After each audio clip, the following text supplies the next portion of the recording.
morning, I'm David Swan, the president of the Coastal Alliance. The Coastal Alliance formed in 2007 in the face of the imminent threat of inappropriate and out-of-scale development on Lake Michigan's last remaining undeveloped river mouth in Dune land. Since 2007, our community has faced a series of lawsuits aimed at eliminating locally determined zoning. The Coastal Alliance has worked with various civil groups, homeowners associations, biologists, scientists, economists, planning experts, historians, activists, tribal nations, national organizations, lawyers, and elected officials, and many others to ensure the river mouth, historic sites, and sand dunes remain protected. In 2011, the National Trust for Historic Preservation named the Saugatuck Dunes one of America's 11 most endangered places because of a proposed marina development at the river mouth. This work did not begin with the Coastal Alliance. We are just continuing the efforts that started about 60 years ago. We want all of you to leave this morning understanding 4 key points about the current Coastal Alliance legal strategy to stop the proposed Padnos Marina at the mouth of the Kalamazoo River, a part of the Saugatuck Dunes known as the wild heart of Saugatuck. The proposed Padnos Marina is against the law, and this morning we will explain why. Today we are announcing that the Coastal Alliance has sued Jeff Padnos' North Shore of Saugatuck for a nuisance per se. That means that we are suing Mr. Padnos and North Shore of Saugatuck, I should clarify that legally, North Shore of Saugatuck for knowingly breaking local zoning laws. And we have taken this claim to Michigan's appellate court. Our claim is based upon the local ordinance that clearly states, and you can see it here, in no event shall a canal or channel be excavated for the purpose of increasing the water frontage required by this section. North Shore of Saugatuck only owns 1,400 feet on the Kalamazoo River.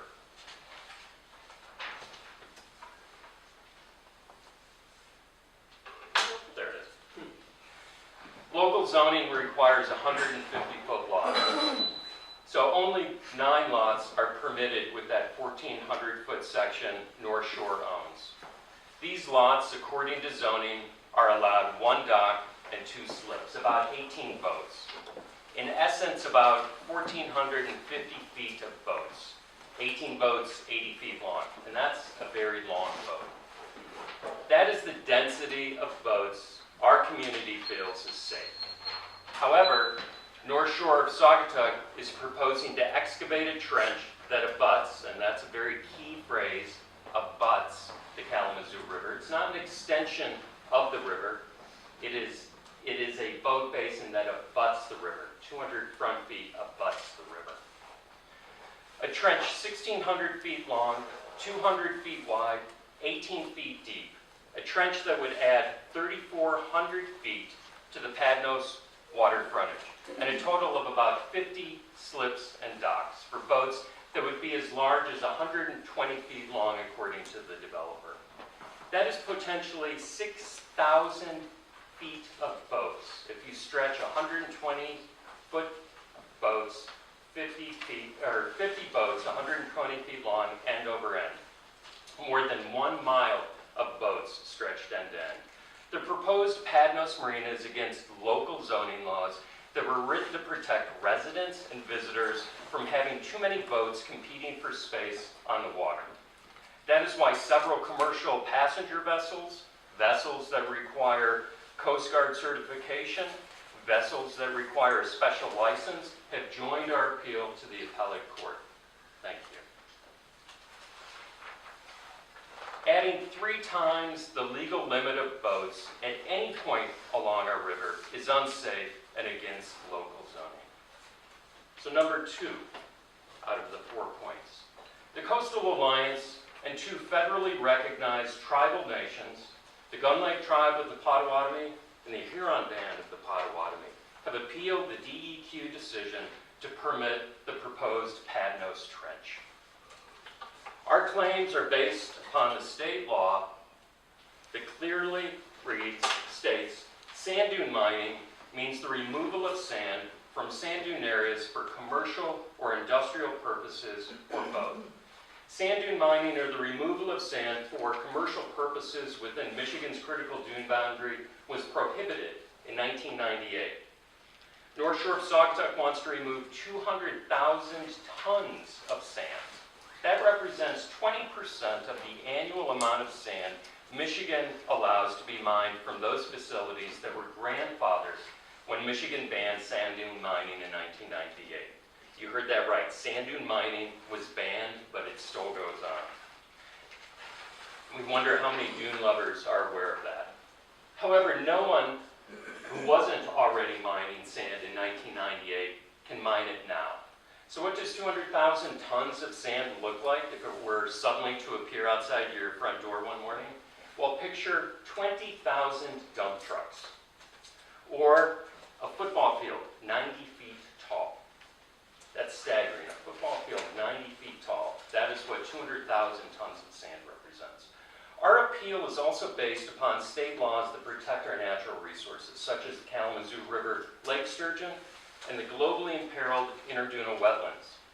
That a geohydrologist has said the proposed Padnos Marina would lower the groundwater that feeds the globally imperiled interdunal wetlands by as much as 6 inches without a clay liner. It's very important. As a state, we must hold the DEQ accountable for the job they've been assigned. We've been hearing that a lot of late. We plan to hold them accountable with this appeal. The proposed Padnos Marina is against state law regulating sand dune mining, as well as state law prohibiting protecting lake sturgeon and globally imperiled interdunal wetlands. Because the law is on our side, the Padnos team is trying to silence us, because that's what they must do if they want to move forward with their proposed marina. The Coastal Alliance was recently sued by Jeff Padnos and North Shore of Saugatuck for a vexatious claim. He claimed the Coastal Alliance had no basis for our appeals to the DBA, Circuit Court, and the DEQ. And he sued us for damages totaling nearly $10,000. And during oral arguments, the Padnos attorney even mentioned punitive damages. We're an alliance of civic organizations, primarily all volunteer organizations. Coastal Alliance is an all-volunteer, unpaid organization, working to protect our local laws, laws that many of us helped craft. North Shore of Saugatuck sued us as a way to silence our voices and to intimidate us. Fortunately, Jeff Padnos' North Shore of Saugatuck lost the lawsuit last week. The Coastal Alliance will not be silenced by the legal threats of Jeff Padnos, the North Shore of Saugatuck, and their attorney, Carl Gabriels. The Coastal Alliance voices based in science, economics, public policy, community and cultural values, and the law will continue to be raised loudly. The list of organizations and individuals who oppose the proposed Padnos Marina continues to grow. The list includes the National Trust for Historic Preservation, an estimated 750,000 members and supporters. The Michigan Environmental Council, 70 organizations representing tens of thousands of members are part of the Michigan Environmental Council. The Michigan League of Conservation Voters, the West Michigan Environmental Action Council, the Michigan Historic Preservation Network, Great Lakes Environmental Law Center, Flow for Love of Water, Environmental Law and Policy Center, State Senator Patty Burkholz, Freshwater Future, Michigan Audubon Society, Clean Water Action, Saugatuck Dunes Coastal Alliance, Sierra Club Michigan Chapter, Lone Tree Council, Kalamazoo River Protection Association, Preserve the Dunes. The 35,000 individuals who signed a petition to the Army Corps of Engineers this past fall asking that the marina application be denied. The many business owners and neighbors who are here this morning who have signed affidavits articulating how their lives will be negatively impacted and aggrieved by the proposed Padnos Marina. And this morning, as you've already heard, we're pleased to include to the growing chorus, the Gun Lake Tribe of the Pottawatomie, and the Huron Band of the Pottawatomie. And we encourage all of you to read the many voices quoted in the 60-year conservation vision: Representative Hoekstra, Senator Levin, Mayor Hartwell, Governor Milliken, and the scientists who've studied the Saugatuck Dunes for decades. That's a really remarkable list of leaders in the state of Michigan saying the Saugatuck Dunes need to be protected. The fourth point we'd like to make today is, given our three-pronged legal strategy to enforce local, state, and federal laws that prohibit the proposed Padnos Marina, we're announcing this morning a major fundraising campaign. If you search for Save Our Saugatuck Shoreline on the GoFundMe website, you will find details of our campaign. In the 11 years the Coastal Alliance has been a registered 501c3 nonprofit, we have had hundreds of individuals financially support our work. And that doesn't count thousands of people who bought our book, the coffee table book, Saugatuck Dunes, Artists Respond to a Freshwater Landscape, which helped us raise about $50,000 net, not gross. The donations have ranged from quarters and dollar bills, from kids selling Save Our Dunes posters. Those kids just inspire us every day. I have one of those posters hanging in my office. To a $50,000 donation.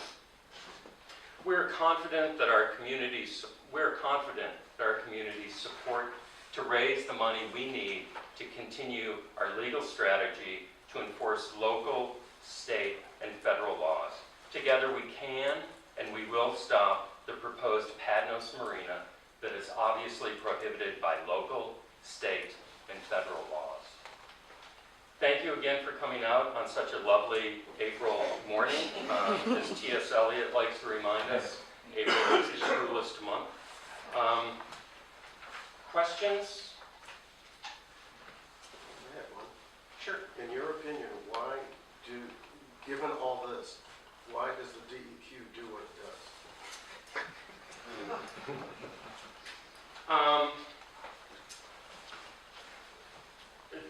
That's a really great question, and I think that's a question that many of us are struggling with right now. I work in the League of Michigan, or League of Conservation Voters office occasionally in Ann Arbor, and I know that's something that they are wrestling with. I think it's something we're all wrestling with the recent Nestle decision. I think it's something we wrestle with Line 5, especially recently being hit. And it threatens all of our drinking water. It threatens our economic vitality as a state. I don't have an answer. The laws are such that they should protect our natural resources, and that's why we're filing the appeals that we're filing on a local basis, a state basis, and if needed, a federal basis. I think it's a question we're going to be wrestling with come November and beyond that. But thanks, that's a great question. David, isn't it the case that the existing government in Michigan for the last several years has mandated the DEQ to maximize its resources financially, a political decision to do that? Yes, the political power over the DEQ is great. And in my conversations with DEQ field staff, who I like, I admire for the work they do, they feel as though their hands are tied. Well, David, RJ. is this the opportunity to make a statement? Let's take questions first. There's going to be plenty of time for you to... Well, it's kind of a question statement. Okay. Thank you again for the wake-up call. Let's just get on with it. Dave? So, okay.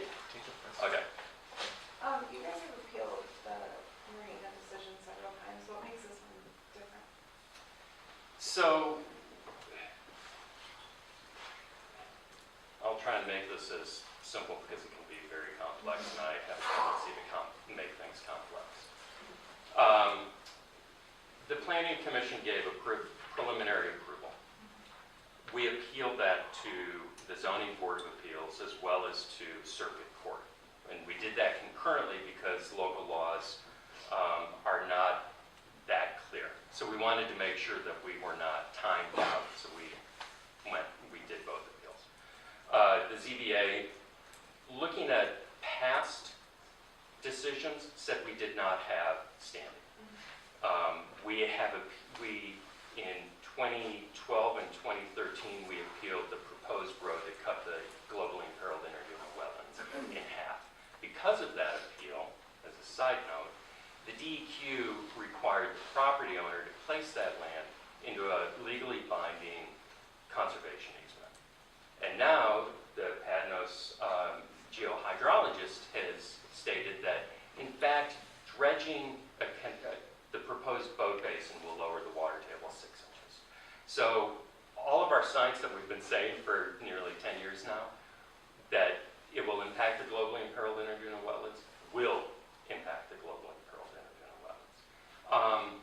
So that, if you look at this, the road was going to cut through here. So in our appeal, we were successful in making the DEQ and the property owner move the road. So our appeal currently is right here to try and stop the proposed Padnos Marina. 2 different developers, 2 different sections, 2 different development projects. The Zoning Board of Appeals based their decision on our appeal that was denied in 2012. So, again, concurrently, ZBA, Circuit Court said, you need to go to the ZBA first, which we did. And then we appealed that back to Circuit Court. Visiting Judge Nykamp said we did not have standing, and he too, in his decision, based his decision on our 2012 and 2013 appeals.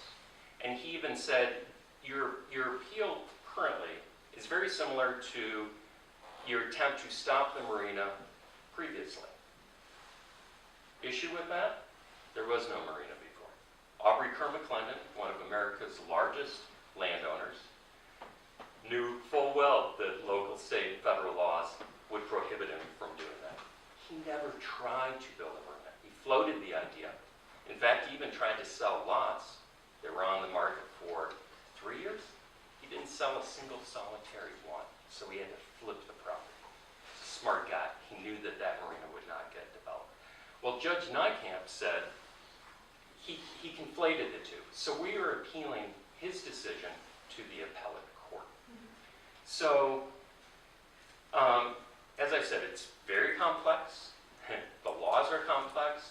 The judicial system is complex, and many moving parts. And I hope that clarified a little bit. I should diagram it, because I'm better at drawing diagrams than I am trying to speak through the legal issues. But did that answer your question?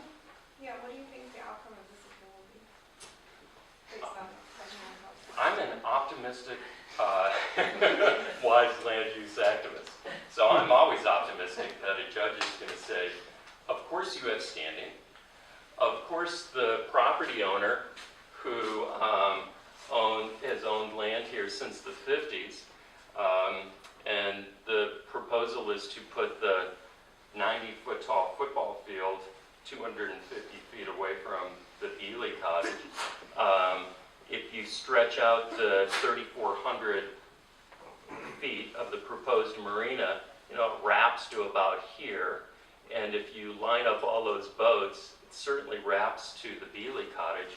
They are an aggrieved property owner, and they should have standing. They're a member of the Alliance. They've been a member of the Alliance for about 10 years now. They are certainly aggrieved, and we will have standing.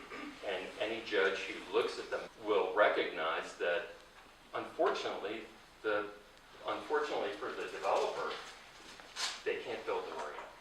So I see that happening on a local level. State level, sand dune mining. It is clearly for a commercial purpose, as well as a commercial use.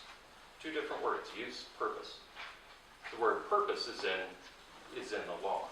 The purpose of the sand removal is for a marina. It's commercial. It's sanding mining. It's illegal. It's been illegal in Michigan since 1998. Again, we will have standing because we have 2 federally recognized tribal nations who have joined our appeal. And on a federal level, the Army Corps of Engineers has not yet made a decision. They have to look at about 20 different factors, and it's tough for that marina to meet any of those factors. Yeah, could you clarify, it sounds like Judge Nykamp did not properly look at all of the factors going into this proposal versus the one that was previously denied. Is there any way, and with a lot of what's going on and the decisions that have been made with this, it's been made by people that have not, they're in positions where they can make decisions, but they, for one reason or another, refuse to look at all of the factors and all the ramifications of what's going on here. Is there any way to go around judges that are hostile to any kind of conservation, that are pro-development at any cost?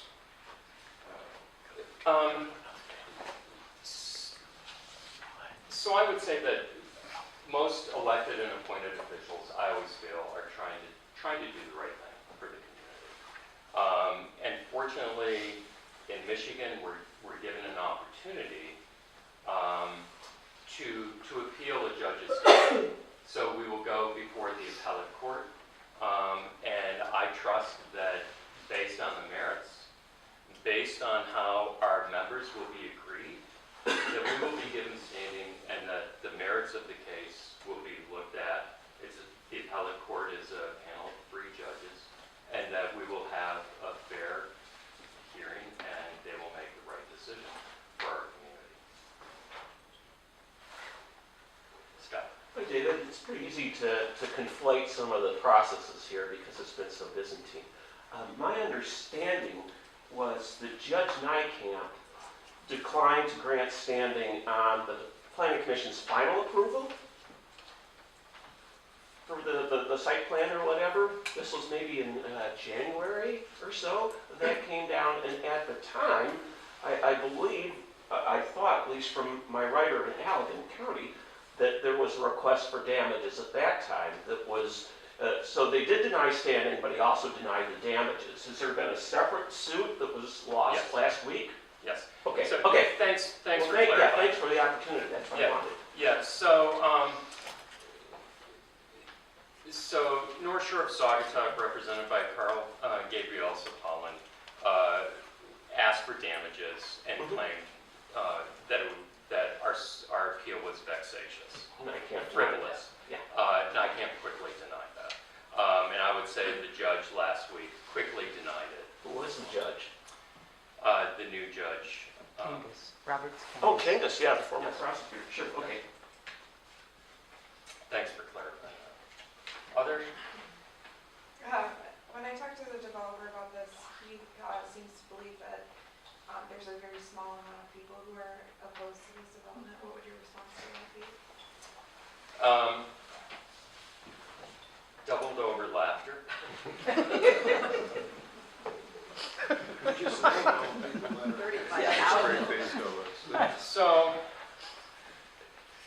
I'm stammering after doubled over laughter. I'd recommend reading our 60-year history of all the people who've tried to protect this land. It is remarkable. This is such a remarkable conservation story. A comment like that really disrespects our community. And it disrespects so much time and effort that's been put into protecting the Saugatuck Harbor natural area, putting Talmadge Woods into a conservation easement. ensuring the longevity of the Oxbow School of Art, protecting the Patricia Burkholz Natural Area. The Patricia Burkholz Natural Area is one of only 20 state-designated natural areas in Michigan. That's amazing. Natural areas are set aside because they hold what Michigan used to be. There are only 20 in Michigan. It took Patty and people in the community 6 years to get this designated, a legally designated natural area. Again, one of 20. It took Patty and others 4 years, 6 years to get the Saugatuck Dunes State Park designated a state park. Reading the history of conservation in our area, the DNR, when they acquired that land, they proposed putting a 1,500 car parking lot on the beach, which is now part of the designated natural area. It's not unlike the proposed Padnos Marina looking to move 200,000 tons of sand from the wild heart of Saugatuck. People stood up and unanimously opposed that DNR plan. And to the DNR's credit, they said, okay, you guys figure it out. So Patty was the chair of the first ever Citizens Committee, and anybody who wanted voice into this process had a voice into this process, much like our Tri-Community Master Plan. And it was decided to make that a low-impact nature study state park. It's one of the few state parks in the state of Michigan that does not allow overnight camping. And then it took that group 6 more years to get the state to recognize the importance of this ecosystem. And again, it's legally designated. So a natural area cannot have structures, can't have signage, can't have trail markers. There's a great story from New Mexico where there was a natural area. Some Yahoo had driven a pickup truck maybe 10 miles into a trailhead and broke down. Ran into a park ranger, and the park ranger said, you know, this is a natural area, no vehicles. And the guy said, well, I'll call a tow truck. No, I'll have a tow truck come out. He said, no, you won't. You'll dismantle it and carry it out. It's a legendary story in the Southwest. That is how strong designated natural areas are from a regulatory policy. So I could spend the next 6 hours talking about the efforts to protect our natural resources at a local level. And you see the red thread winding its way through our Tri-Community Master Plan. The #1 priority is acquisition of the river mouth on both sides of the river. So I've recovered from my doubled over laughter. I'm trying to imagine the summer boat traffic. Aren't there going to be safety and navigation issues with that many boats, especially up to 120 feet, coming out right there where all the boats are parked having a good time in the summer?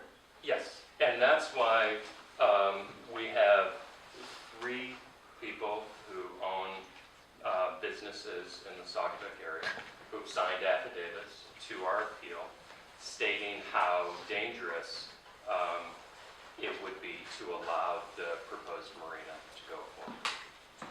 And that's why the Army Corps of Engineers has not yet put forth the final determination. They're still considering the hazards to boat traffic in that very congested river area. So, good point. So is the Army Corps, do they wait until all of the other litigation and everything is, so they are on an ongoing basis, they Yes. are studying this? The Army Corps of Engineers looks at 20 different factors to determine whether or not a project like this can move forward. And they're still going through those 20 factors. One of the primary factors is requiring an archaeological survey, and that is ongoing. The National Trust for Historic Preservation, and I believe the Huron Band and the Gun Lake Tribe have requested to be part of that archaeological survey since they all have interest in that area. So the development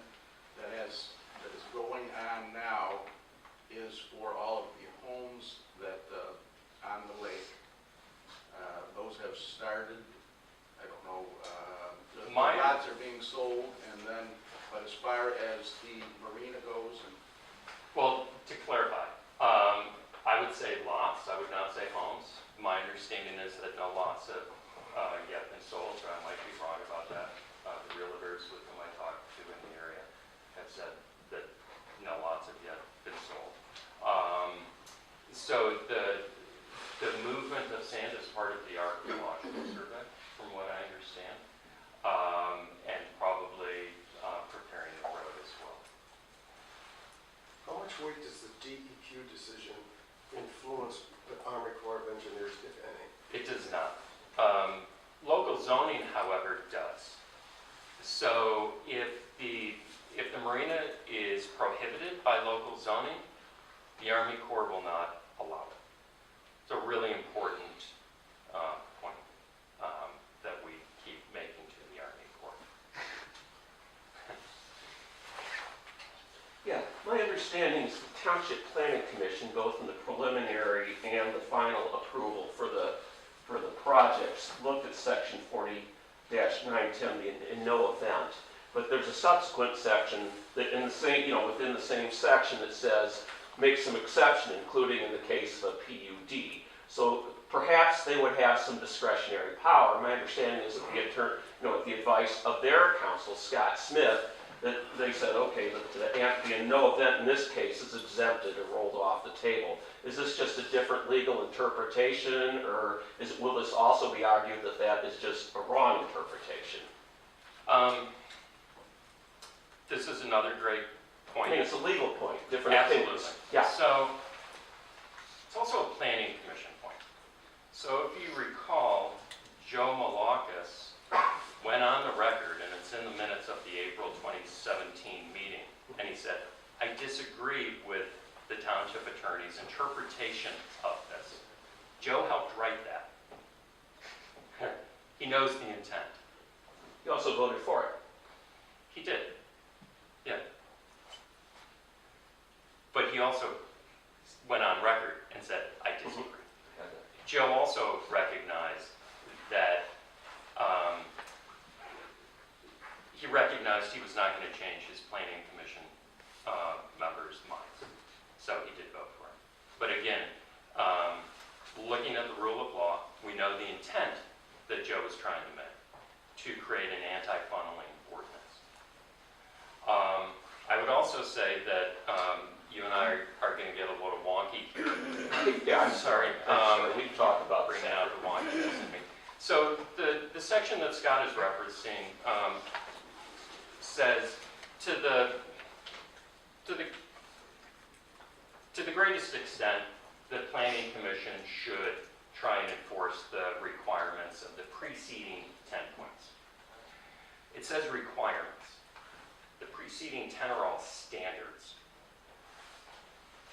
Letter A is a requirement. So what Scott is referencing is A can be modified because it's a requirement. It's not a standard.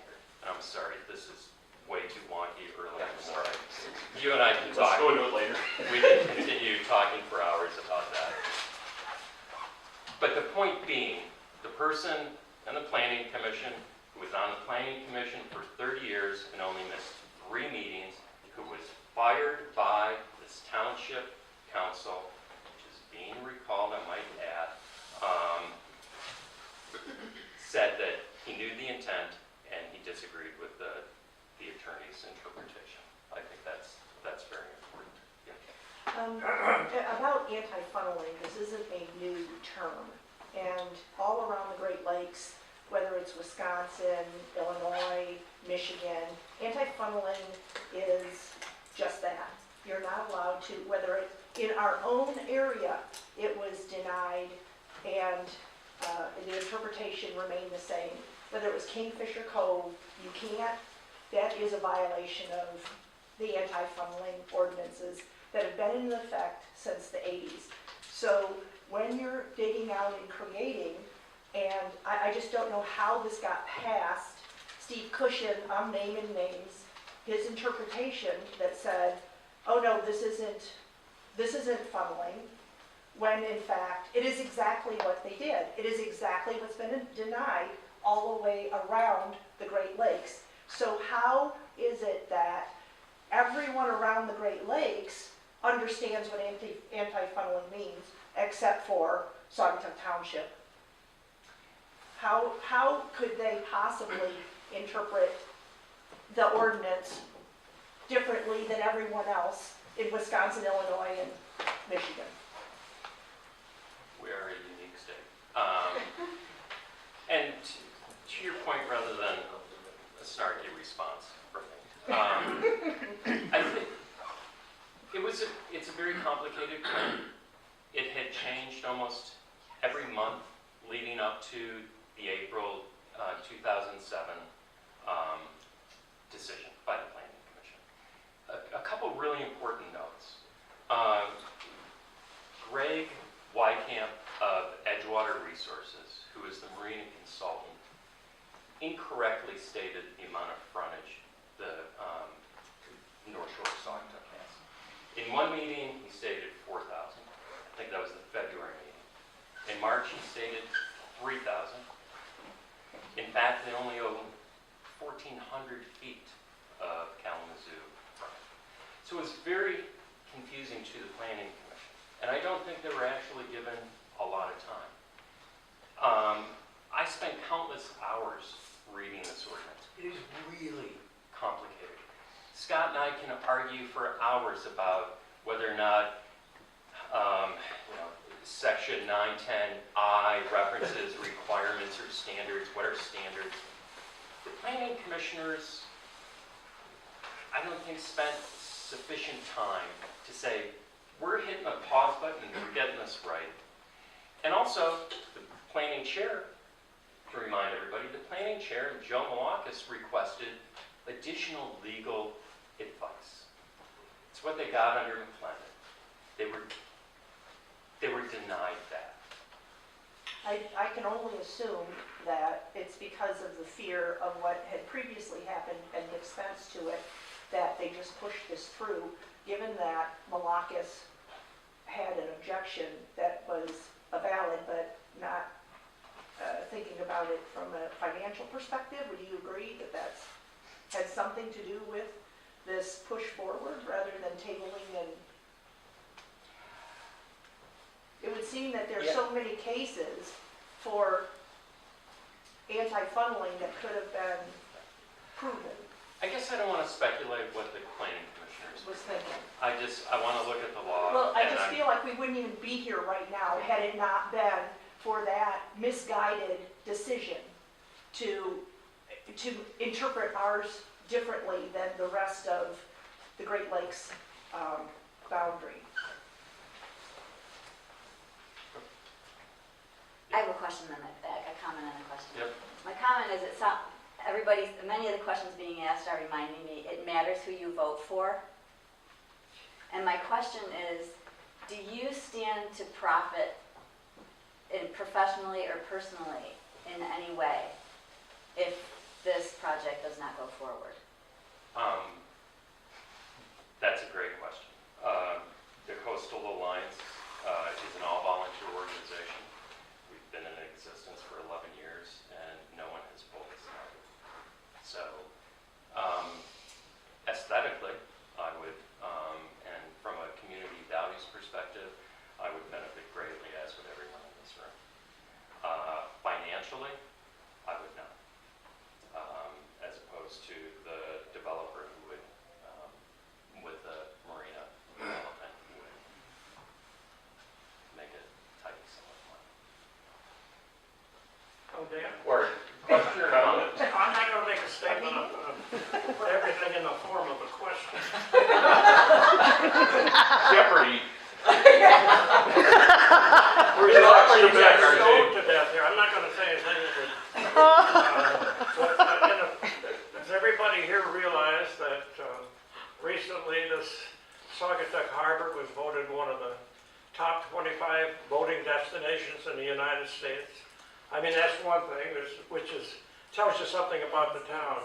And tells you something about the darkened river mouth. I think that's a great point, RJ. So we have, this is a really unique passageway into our very unique 19th century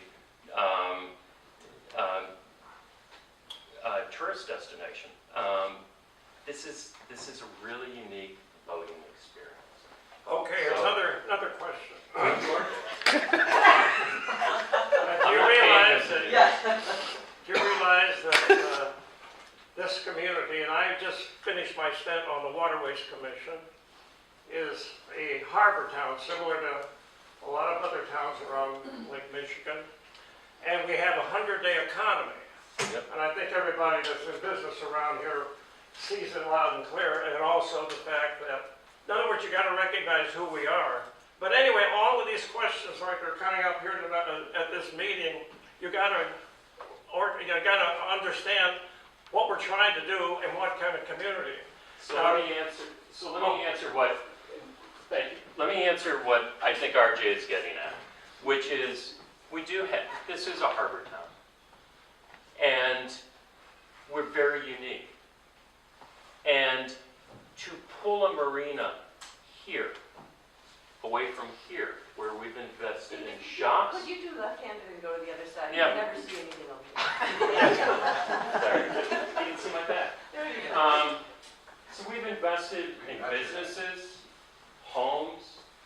We like people to be able to dock their boat at RJ's,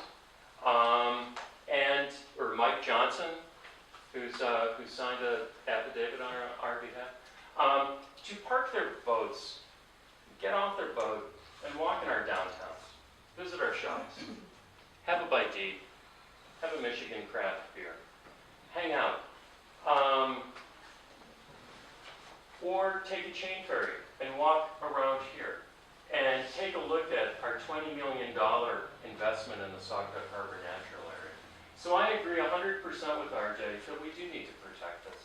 And one of the things that we can do to protect this is to uphold our local zoning, which does not allow a marina here. A prudent and feasible alternative, key phrase, prudent and feasible alternative, would be for Jeff Padnos and the Bosgrad family to buy RJ's marina and keep it here, which is where it should be. In town. So, any other questions before we wrap up?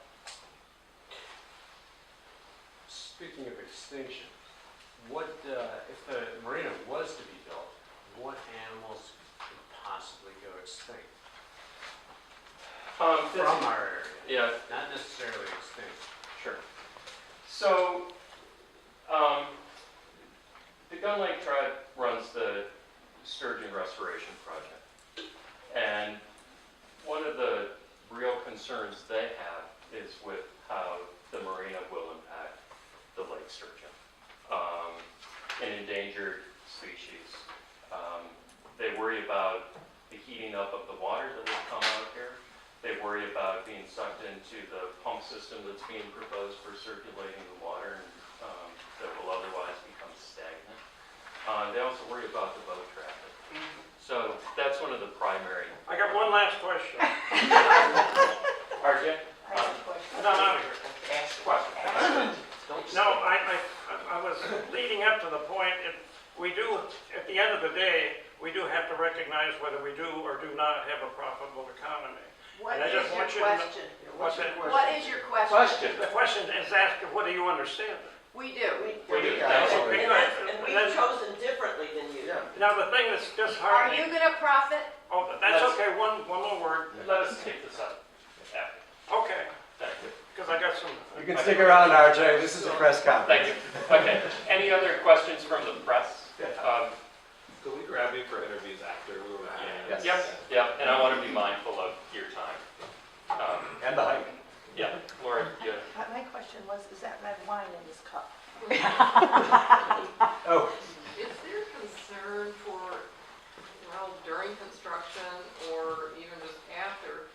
I know like last week, I think it was April 13, there was a Seiche, however you pronounce it, up in Ludington, where a big, huge volume of water poured into the channel there.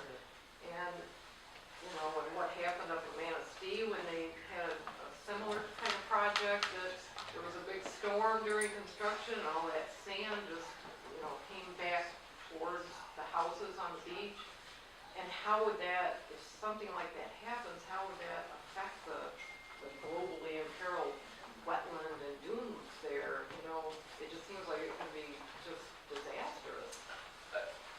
We have a lot of concerns with what's being proposed and its impact on the globally imperiled internumerable wetlands.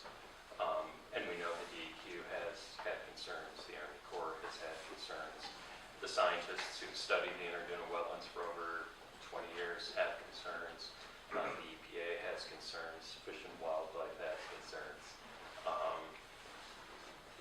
So again, we will continue our legal fight to stop this marina because of all the various concerns, and you raise good points.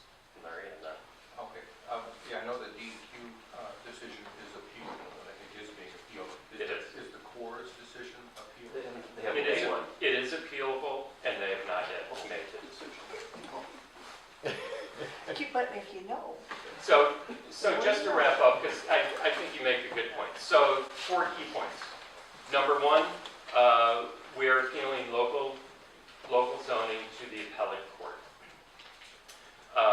The Coastal Alliance, along with the Gun Lake Tribe and the Huron Band, have appealed the DEQ decision.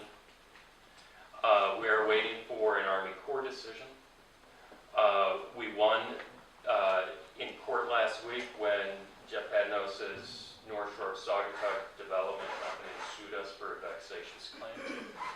And we have started a GoFundMe campaign to raise sufficient funds to enforce local zoning and state laws. Thank you all for coming on such a great April morning. Thank you all.